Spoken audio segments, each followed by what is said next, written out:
오늘 말씀은 우리를 영광스럽게 하리라, 우리를 영광스럽게 하시라 하는 말씀에 대해서 여러분과 제가 은혜 받고자 하는 것입니다. 우리를 영광스럽게 하시라 이 말씀만 들어도 우리가 정말로 영광이고 축복이고 특권이고 은혜가 아니겠습니까?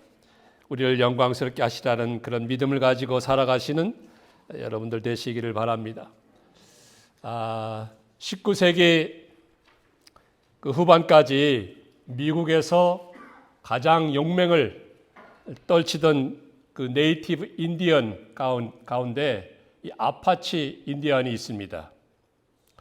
이 아파치 인디언들은 주로 미국의 서남부, 그러니까 이 캘리포니아 남부를 시작으로 해서 애리조나, 또 뉴멕시코, 또 텍사스에 이르기까지 그곳에서 살던 인디언으로서 아주 강력한 부족이었습니다. 그들과 백인들 사이에 있었던 그 아파치 전투는 미국 서부 개척사에 있어서 가장 치열했던 전쟁 중에 하나로 꼽히고 있는 것입니다. 그런데 이 아파치 그 인디언들의 특징이 하나가 있는데 그것은 인디언 추장을 세습하지 않는다는 것입니다. 그래서 아버지가 추장이었다 해가지고 아들 또 그 손자로 이어져 내려가지 않습니다. 부족 중에서 가장 강력한 자가, 가장 용맹스럽고 강한 자가 추장이 되는 것입니다. 그래서 어느 날 이제 추장이 나이가 많아져서 자기가 물러날 때가 됐는데 그러고 보니 이제 부족 가운데서 추장을 새롭게 뽑아야 되는 것입니다. 그래서 모든 부족들에게 알려가지고 이제 그 추장으로 추대되도록 하였습니다. 그래서 여러 명이 추장이 되고 싶어서 이제 신청을 하고 또 거기에 나오게 되었습니다. 이때에 지금 있는 그 추장이 이제 시험을 하게 되었습니다. 뭐 말타기도 하고 또 활쏘기도 하고 또 창 던지기도 하고 등등으로 해가지고 추려진 사람이 이제 3명이 되었습니다. 이 3명이 그중 가장 용맹스럽고 강한 그 사람이 추장 후보자가 되었던 것입니다. 이제 마지막으로 한 명을 뽑기 위해서 추장이 저들 세 사람에게 이제 시험 같은 말을 하게 됩니다. 저 앞에 있는 그 큰 산이 있는데 그 산 꼭대기에 올라갔다 와라. 그리고 그 꼭대기 정상에 올라갔다 온 그 증표를 하나씩 가져오라 하고 그 3명을 보냈습니다. 자, 이 3명은 막 길을 쓰고 그 험난한 산을 올라갔습니다. 죽을 각오를 하면서 꼭대기까지 올라갔다가 3사람이 내려올 때 그 증표를 가지고 내려왔습니다. 첫 번째 사람은 무엇을 가지고 왔는가 하면은 정상 꼭대기에서만 자라나는 풀잎을 가지고 왔습니다. 그리고 추장과 그 모든 부족들에게 보여주면서 이것은 정상 꼭대기에서만 자라는 풀입니다 하고 보여줬습니다. 그리고 두 번째 사람 무엇을 가져왔는가 하면은 그 매끈한 돌을 하나 가지고 왔습니다. 그리고는 정상에 올라가니까 이 매끈한 돌이 있었습니다 하고 증표로 이 돌을 가져왔습니다. 그리고 이제 세 번째 사람이 왔는데 이 사람은 아무것도 가지고 온 것이 없고 빈손으로 온 것입니다. 그래서 추장이 물었습니다. 너는 산 꼭대기 올라갔다 온 그 증표를 가져오라 하였는데 그거 듣지 못하였느냐? 그랬더니 저도 들었습니다. 그 증표 어디 있느냐?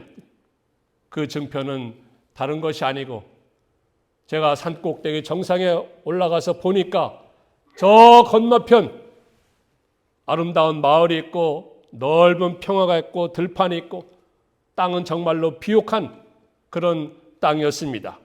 아름다운 강이 흐르고 그래서 저는 마음에 우리 부족의 그 영토를 저것까지 넓혀서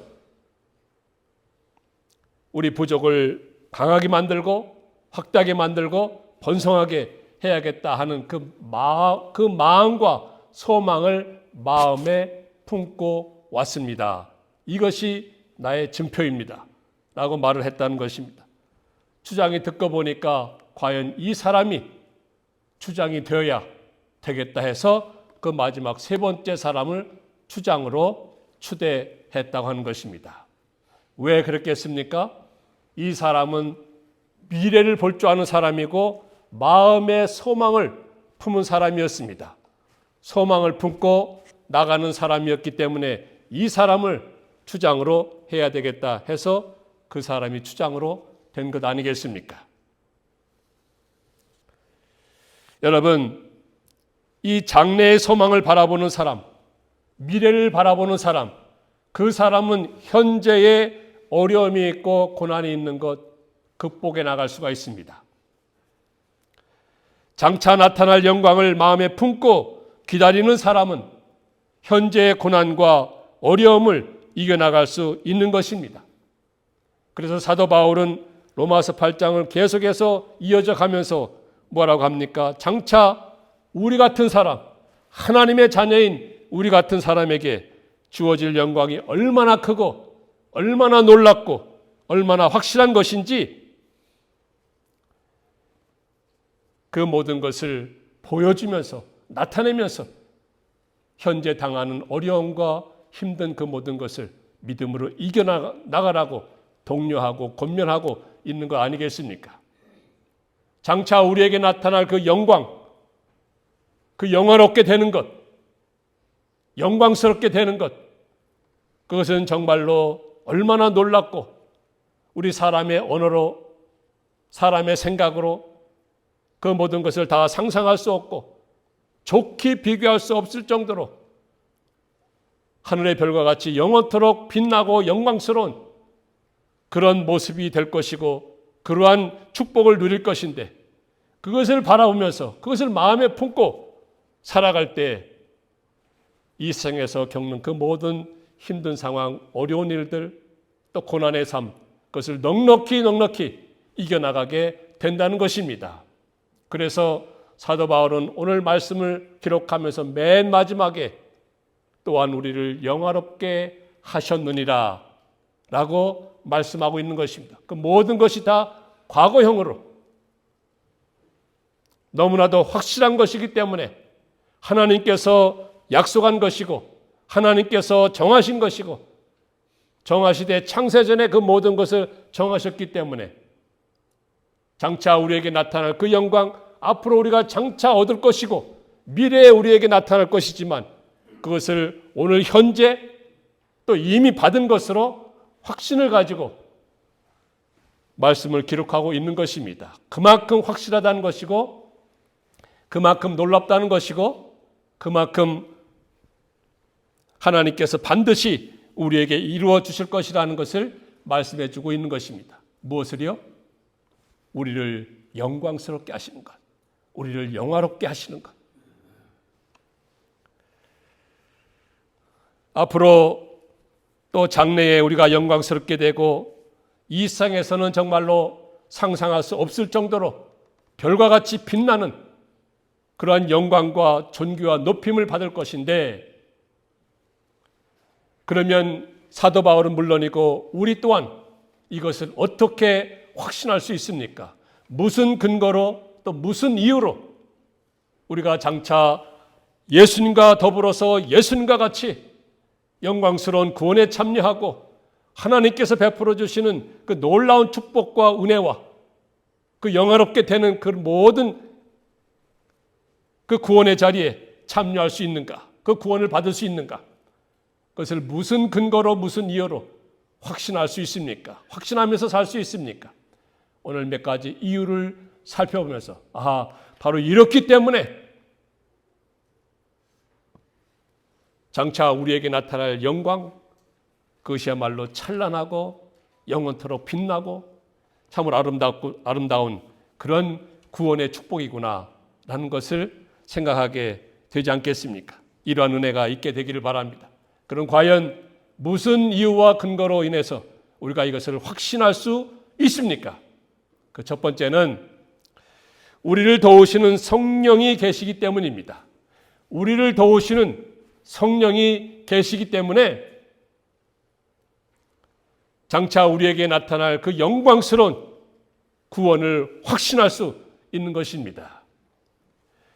여러분, 힘들고 어려운 일을 만났을 때 옆에서 어떤 사람이 정말로 힘있게 나를 도와준다면 얼마나 마음이 든든하겠습니까?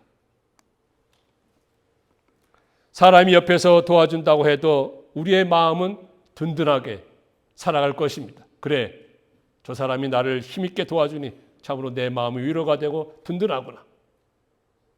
하지만 우리를 정말로 도와주시는 분, 그분은 이러한 사람이 아니고 바로 누구예요? 성령 하나님이십니다. 성령님이십니다.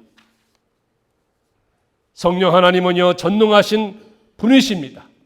천지를 창조하신 하나님의 영이십니다. 예수 그리스도를 처녀의 몸에 잉태케 하신 능력의 영이십니다. 또한 예수님께서 죽음을 이기시고 다시 살아나시게끔 다시 살리신 영이 바로 성령이십니다. 교회를 탄생시키시고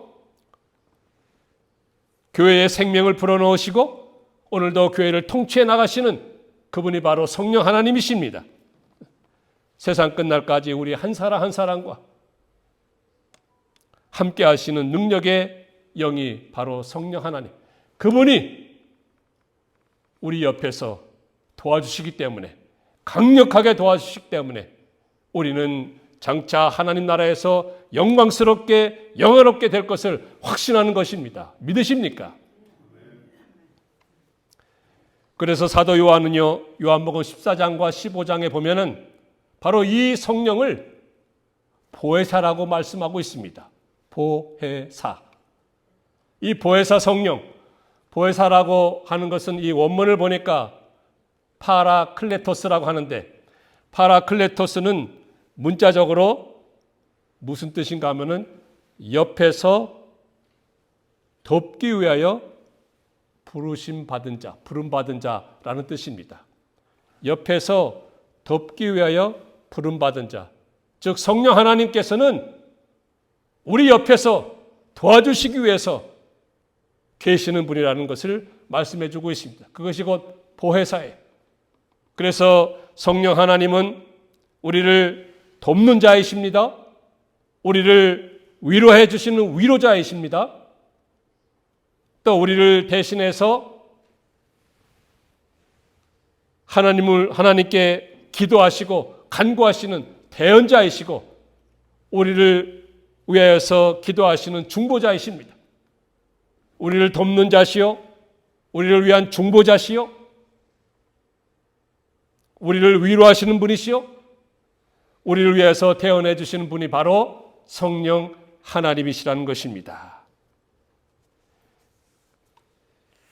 여러분, 우리 스스로는 사람인지라 연약합니다.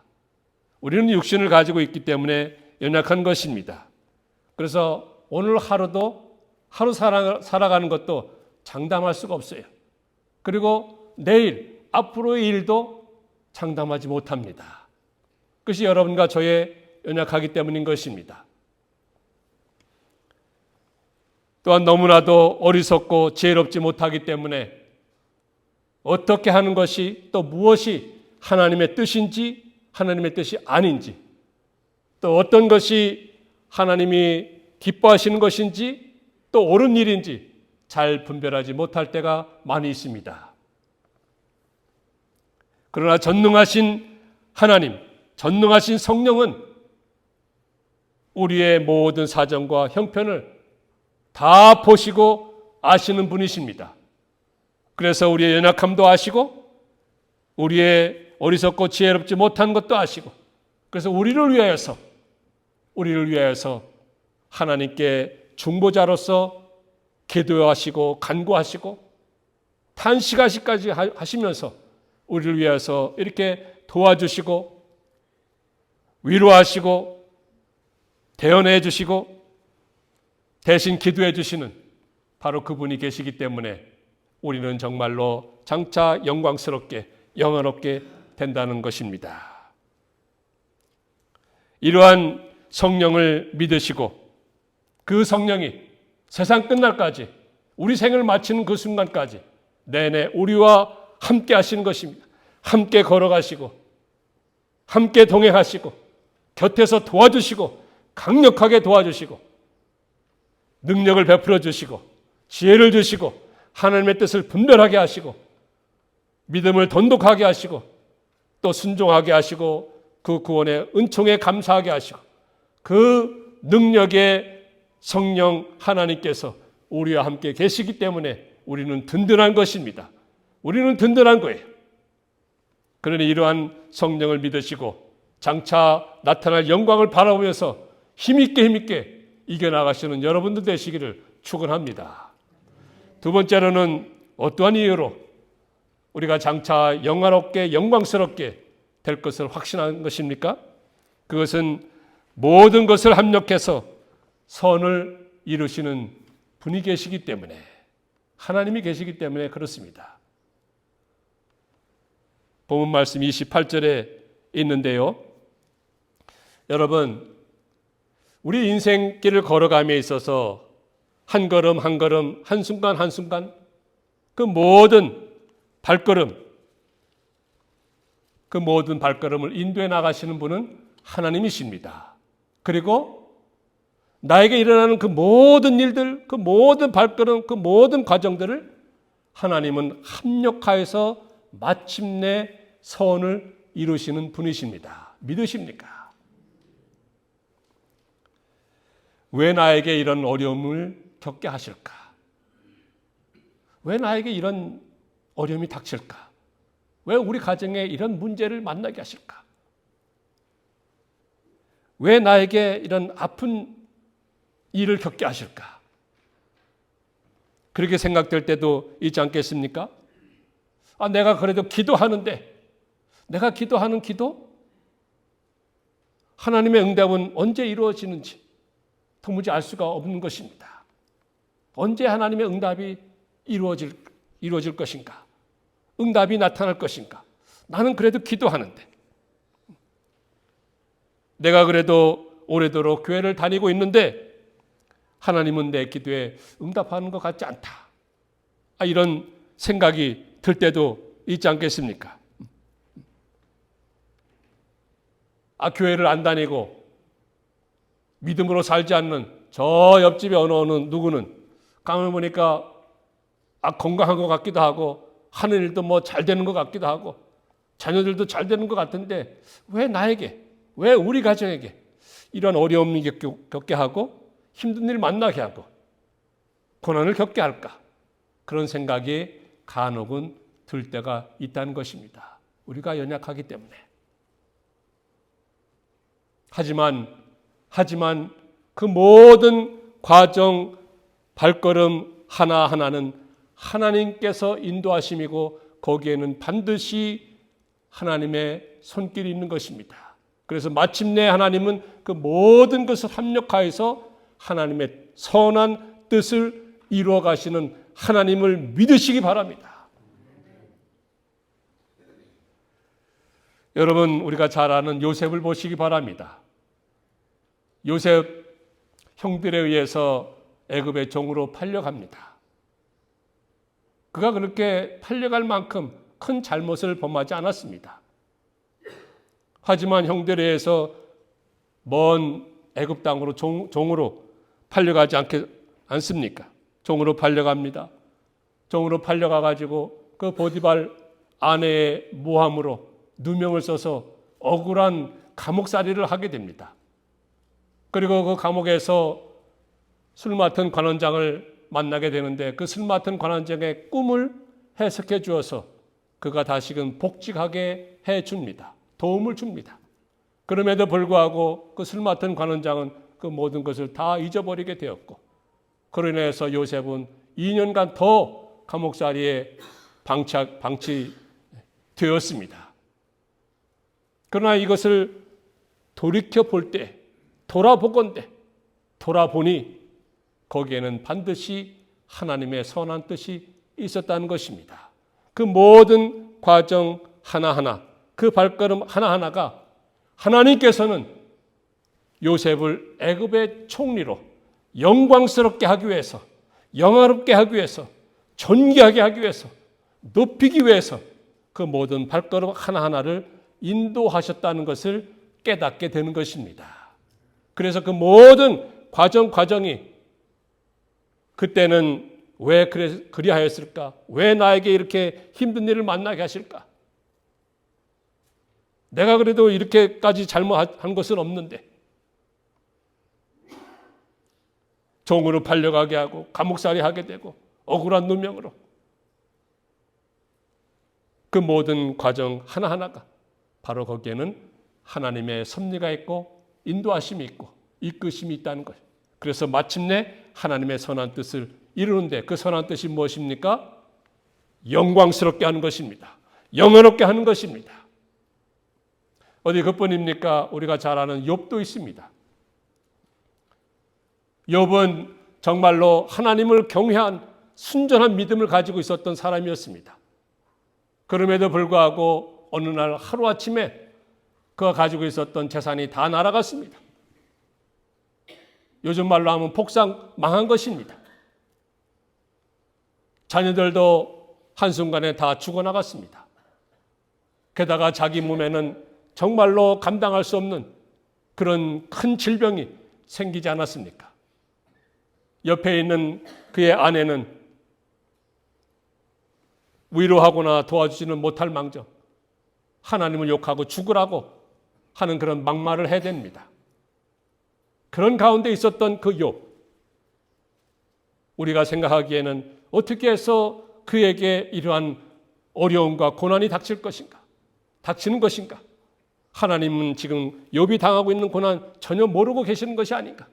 욥이 기도하는 그 모든 것 듣지 않고 계시는 것이 아닌가? 생각이 될 때가 있습니다. 왜? 우리가 연약하기 때문에. 하지만 결말을 보시기 바랍니다. 그 결말이 어떻게 되었습니까? 재산은 갑절이나 하나님께서 부어주셨습니다. 갑절이나 번성하게 되었습니다. 그의 몸도 깨끗이 났습니다. 그리고 그에게 있었던 자녀들 하나님께서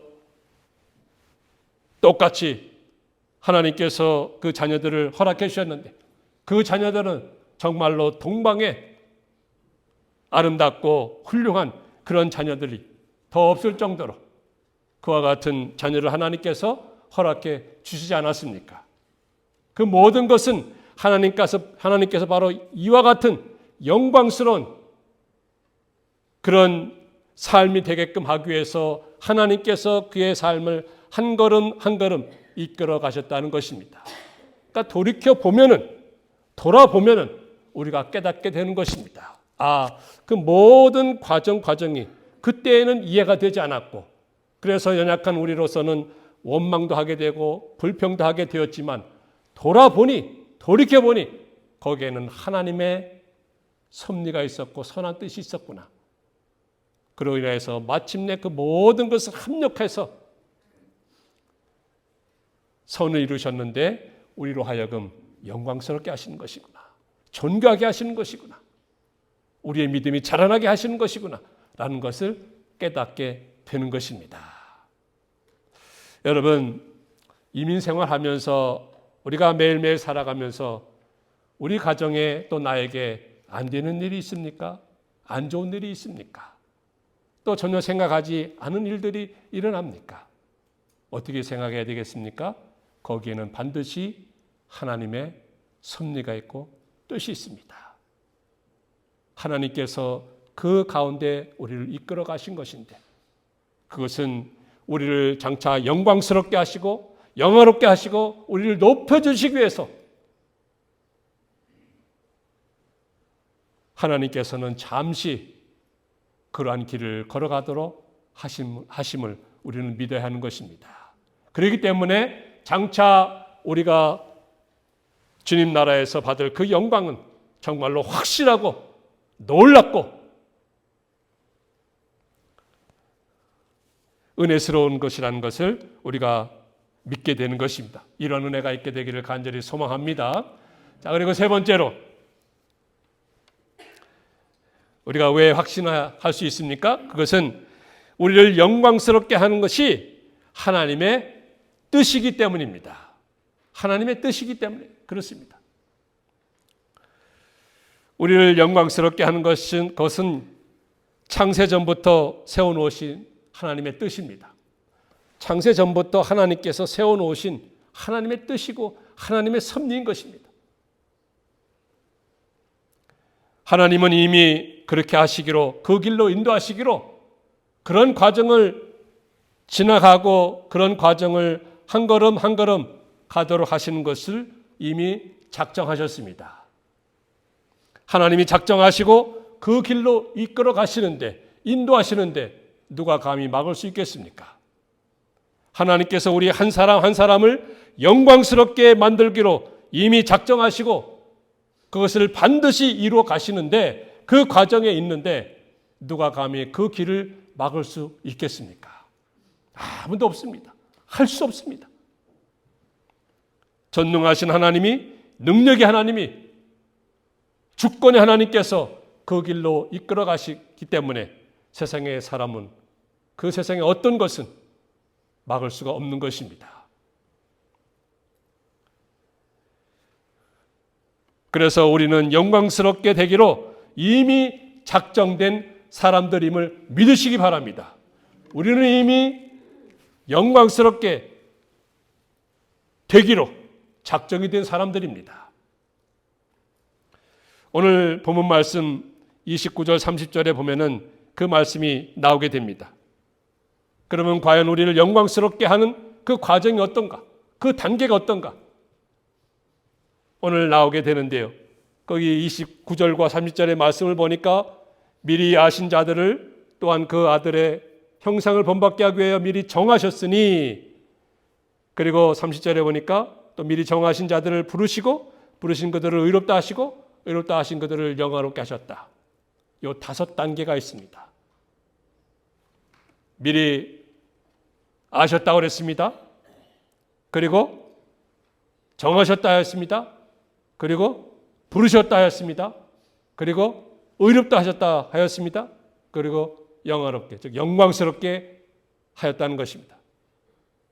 자, 아십니다. 미리 아심, 그리고 정하심, 부르심, 의롭다 하심, 영광스럽게 하심, 요 5단계 꼭 기억하시기 바랍니다. 근데 우리 한글 성경에는 그 뜻이 정말로 확실하지 않을 수가 있는데, 원문을 보면은 미리 아시고 미리 정하시고 미리 부르시고 의롭다 하시고 영광스럽게 하신 그분이 누군가 하면 누구예요? 하나님이십니다. 하나님이십니다. 하나님이 미리 정하셨다. 하나님이 미리 아셨다. 그리고 정하셨다. 그리고 하나님이 부르셨다. 하나님이 의롭게 하셨다. 하나님이 영광스럽게 하셨다. 하나님이 다 하신 것으로 기록되어 있습니다. 하나님이 다 하신 거예요. 주어가 하나님이십니다. 사람이 아닙니다. 하나님이 우리를 영광스럽게 하기 위해서 어떻게 하셨습니까? 우리를 미리 아셨어요. 미리 아셨다고 하는 것은 우리에게 은혜를 베푸시고 우리를 사랑하셨다는 그런 뜻입니다. 언제요? 창세전에. 창세전에 하나님께서 여러분 한 분 한 분을, 우리 한 사람 한 사람을 하나님의 자녀로서 사랑해 주시고 은혜를 베풀어 주셨다는 것이 바로 미리 아셨다는 뜻입니다. 그리고 정하셨다고 그랬어요. 하나님께서 정하셨습니다. 하나님께서 선택하시고 너는 내 자녀라, 너는 내 것이라 하고 딱 정한 것입니다. 우리가 하나님께 뽑힌 것이죠. 우리 같은 사람이 하나님의 자녀로 뽑힌 거예요. 내가 나를 봐도 부족한 것이 많이 있고 자격이 없고 온통 죄악 덩어리인데, 그럼에도 불구하고 하나님께서는 나와 같은 사람을 하나님의 자녀로, 내 것으로 정하신 것입니다. 선택해 주신 것입니다. 뽑아주시고 골라주신 것입니다. 이거 하나만 생각해도, 여기까지만 생각해도 정말로 하나님 앞에 감사와 찬송과 영광을 올려드리지 않을 수가 없고 감격하지 않을 수가 없습니다. 자, 그래서 미리 아시고 미리 정하신 이들을 불렀습니다. 즉 예수 믿도록 부르셨다는 것입니다. 여러분, 내가 예수 믿는 것 같지만 내가 예수 믿는 거 아닙니다. 가만히 돌이켜 보시기 바랍니다. 돌아보건대 거기에는 하나님의 섭리가 있었고 그 모든 발걸음을 인도하심이 있습니다. 어느 날 교회에 갔더니, 또 어느 날 누구에 의해서 전도대에서 갔더니, 또 부모님에 의해서 갔더니, 친구에 의해서 갔더니, 또 어느 날 나 스스로 감동이 돼서 말씀을 보았더니 깨닫게 하시고 그 모든 감동 주시고, 이 모든 것을 다 하나님이 하셨다는 거예요. 그 모든 과정 하나하나가 하나님의 손길이었음을 깨닫게 되는 것입니다. 그래서 불러주신 것입니다. 죄악의 구렁텅이에서 어떤 사람은 부르시고, 어떤 사람은 나 예수 안 믿는다고, 교회 안 다닌다고 바락바락 불순종하고 거역하고 나갔는데 하나님께서 한번 딱 치시니까 두 손을 들고 천부의 의지 없어서 손 들고 옵니다 하고 하나님 앞에 오는 이런 모든 과정도 하나님께서 부르시는 과정이라는 것입니다. 부르시는 과정. 어떤 사람을 통해서, 어떤 사건을 통해서, 어떤 질병을 통해서, 어떤 재물적인 손해를 통해서 그 모든 것을 하나님께서 합력하여서 우리를 부르신 것입니다. 그리고 부르신 우리를 어떻게 합니까? 이제 의롭다 하신 것입니다. 예수 그리스도 십자가의 보혈로 우리의 모든 죄를 깨끗하게 씻어주시고 우리를 의인으로 삼아주시고 하나님 자녀로 삼아주시고 예수 믿게 하시고 하나님의 거룩한 백성으로 삼아주신 것입니다. 그것이 의롭게 된 거예요. 그리고 마지막에는 이와 같은 우리들을 이제 영광스럽게 하시는 것입니다. 하나님의 자녀로서 예수님과 똑같은 존귀와 영광과 높임을 받게 하실 줄 믿습니다. 그래서요, 이 5가지 단계 꼭 기억하시기를 바랍니다.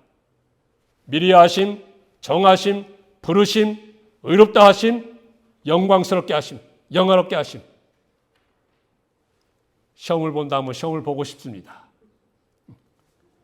그래서 이 5가지 단계, 이것을 유명한 워필드라는 신학자는 이렇게 말을 하였습니다.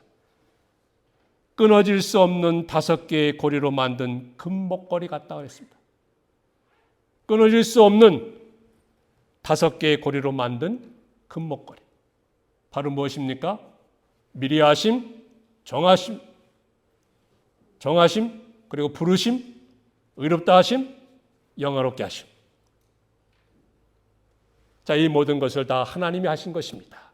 내가 한 것이 아닙니다. 우리가 한 것이 아닙니다. 하나님이 하셨기 때문에 그 하나님 영광 받으시고 존귀 받으시고 높임 받으셔야 하는 것입니다.